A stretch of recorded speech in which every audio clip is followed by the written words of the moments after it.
Dito nga pala yung shortcut namin pag nagbabas kami.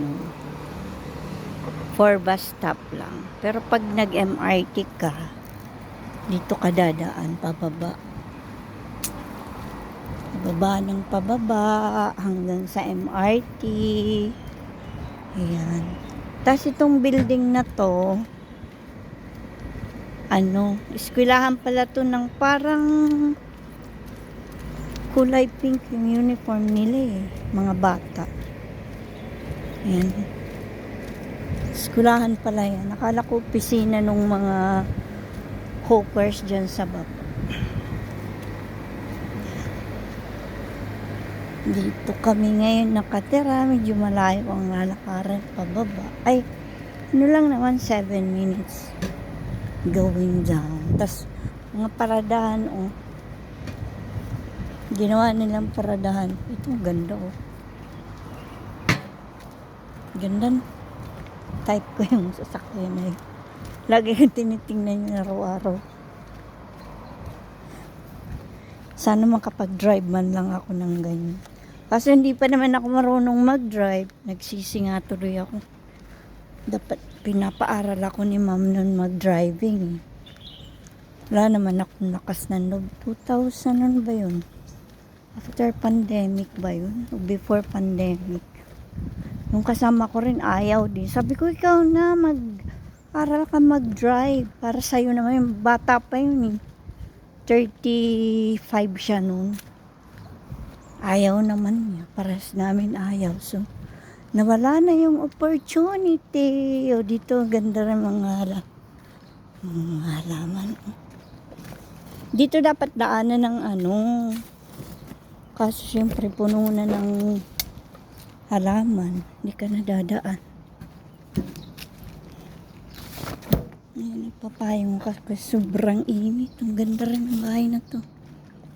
Ang lalaki ng bahay nila no? Kaso ganyan lang. Ang lalaki. Ganyan lang yung mga space. Kasi hindi ka pwede dito bumili ng lupa na ubod ng laki. Yan. Pag bibili ka nga ditong building, kunyari 5 palapag. Isa, ibang presyo. Isa naman, ibang presyo. Pinakamahal yung sa baba. Yan. Alam ko kasi yung amo ko bumili ng building. 2 na ngayon yung binili niyang building. 2nd floor. 3rd floor. Ginawa niyang opisina. Mag 1 year na. Ay, wala pang 1 year. Kalahating taon pa lang. Tapos yun, pinakita niya sa akin. Sabi niya nung isang araw, Yaya, bumili ulit ako isang building. Binili ko yung sa taas ng opisina ko. Ayun, pinakita niya sa akin. Nagre-renovate na uli. Sabi ko, ang yaman na talaga natin. Tawa siya ng tawa.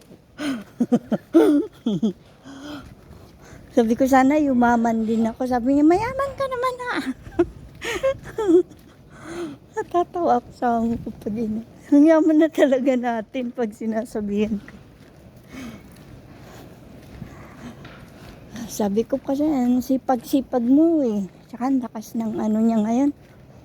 Yung public relation company niya ngayon. Dami niya ng empleyado. Nung dumating ako, lang sila 6. 3 silang may-ari, tas 3 yung empleyado nila. Ngayon, nung nakaraan pa-blessing siya nung kinount ko sila, 62 na yung taon.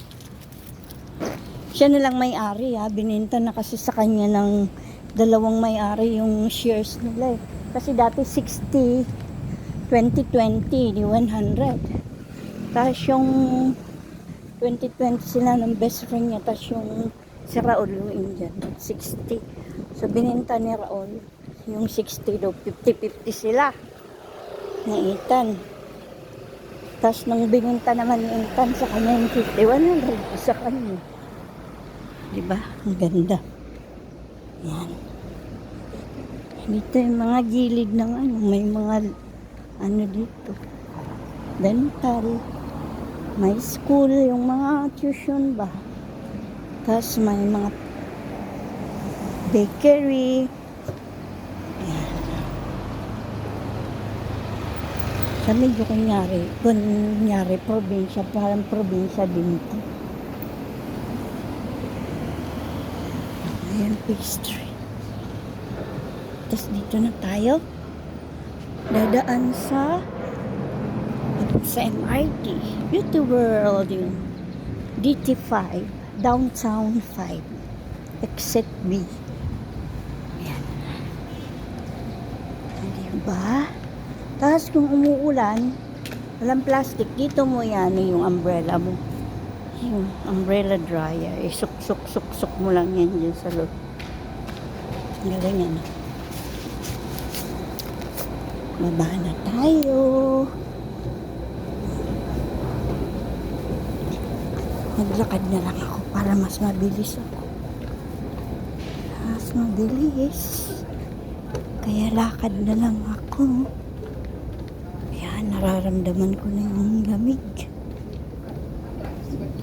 Susunduin ko yung alaga kong maliit. Kukuhanin ko yung mga iuuwing yung gamit. Tapos pupunta na siya mag-isa niya sa Chinese tuition niya.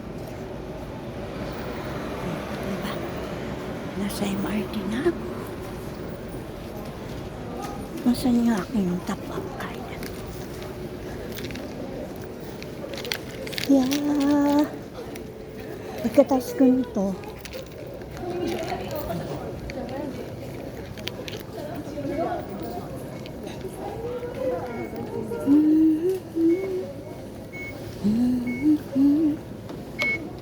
sa akin sipas.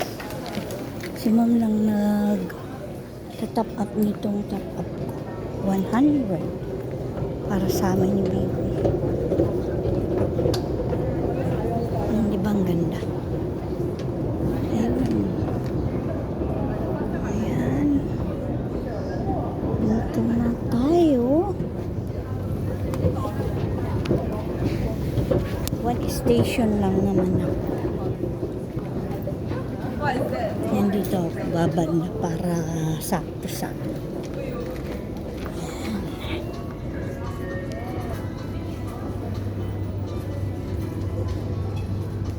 Bye! Wala pa yung bye-bye. Wala pa naman yung train. Bye-bye!